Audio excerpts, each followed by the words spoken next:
Maybe I'll start actually while we put the technology in place.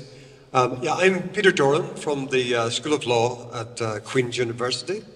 Um, my interests, and congratulations, by the way, to the organisers. My interests are guided by a strong sense that we are, as an island, as populations on the island, as engaged populations, that we are on a journey of two just transitions. The prospect in the next 5, 10, 15 years is that we will be presented with an opportunity to reimagine how we belong to the island, how we belong to one another, how we reconstitute ourselves as communities across the island, if we're given the opportunity to decide that in the context of the referendum under the terms of the Good Friday Agreement. So that is hopefully will be a just transition, a constitutional transition. When you think about that timeline, that potential timeline of 10, 15 years, whatever,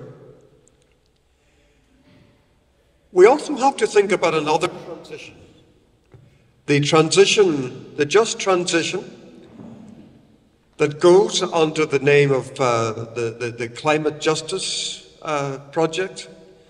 And there's much deeper than that, actually. It's a multi-crisis of ecology and social ecology, which is also embracing, inviting, demanding that we also set out on a journey of justice and deep reassessments of our most profound assumptions about how we organise, design the economy, how we belong to one another, and how we regard nature, how we begin to bring the island, the other communities of species that constitute the communities of this island into the conversation. How do they come to the table? Not as dead matter, not as property, not as silent partners, but as living entities with rights and acknowledgement of their right to belong and their source of life and identity for ourselves as a human species. So the context for my work is the invitation to bring these two just transitions into a meaningful dialogue. And these two transitions, I believe, can come into a meaningful dialogue insofar as we recognise that both are journeys of decolonisation. There's an obvious connection with decolonisation when it comes to the decision about the nature of the constitutional future. Not so obvious, and certainly not in our public discourse across the parties, and I include the Green Party, for example. Not so obvious is the need to decolonise our political ecologies, to decolonise our approach and regard for nature, to decolonise our very sense of self, the Western subject, to decolonise our sense of self as separate, as sovereign, disconnected. We heard the phrase Ubuntu from Dr. Faith. Ubuntu is a very good example of an alternative relational ontology. So part of the invitation to decolonise social and ecological thinking and practice is to move towards relational ontologies acknowledgements of our deep debts to those other communities who are currently regarded and treated as silent partners in even the political just transition.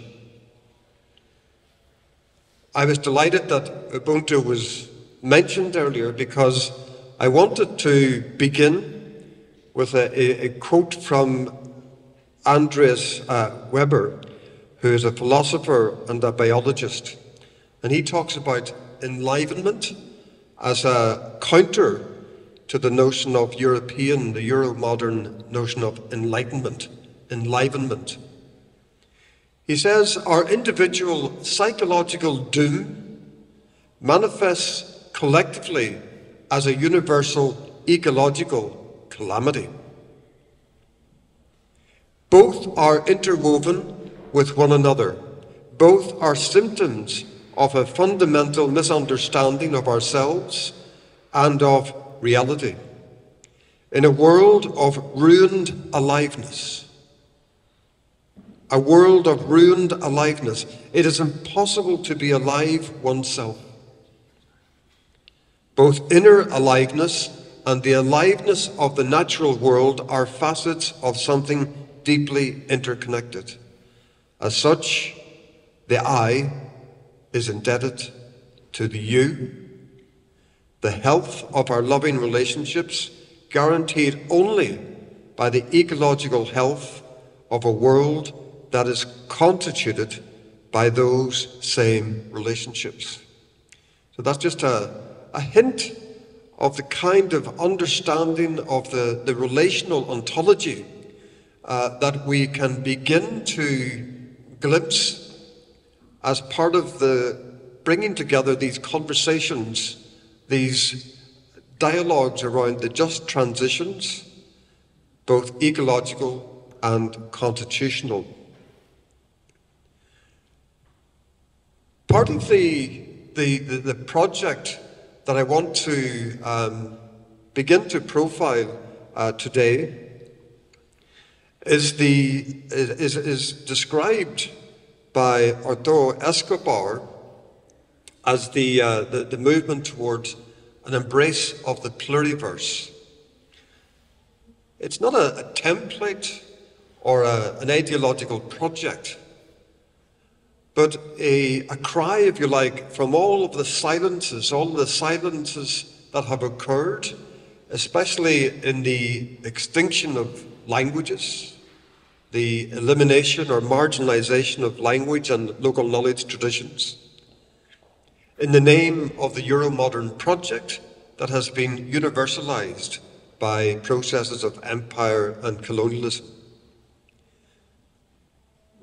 The writer Amitav Ghosh, the Indian novelist, has come to prominence, reminding us that the processes sponsored by European colonial powers are very closely associated with the ontology that has convinced us that nature is subject, that nature is dead matter, only valued when it is taken up into processes of economic production and consumption.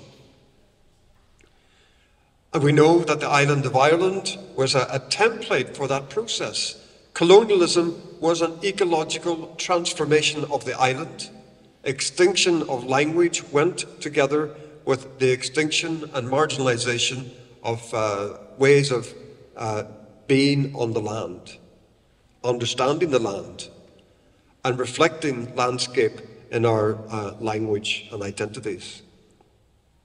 So I'd point you to Escobar's work on the pluriverse as a possible way to think about the bringing together of these conversations, both constitutional and ecological.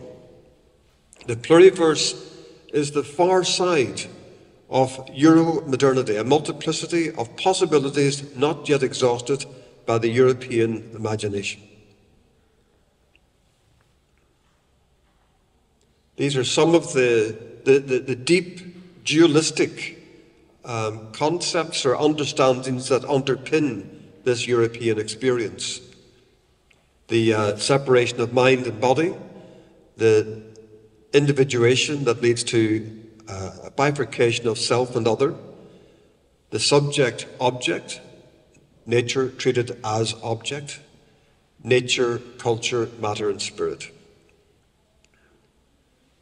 This is a summary of the one world vision that has presented to us day and daily as part of the dominant development discourse. And it's interesting just this week that President Michael Higgins attracted some very fierce responses when he questioned this dominant development discourse, when he began to introduce the idea that we have to revisit the totalizing economic discourse of the West and move beyond our fixation on economic growth, for example. That is also a conversation that needs to be brought into an inquiry around decolonization, decolonizing our modes of economic practice.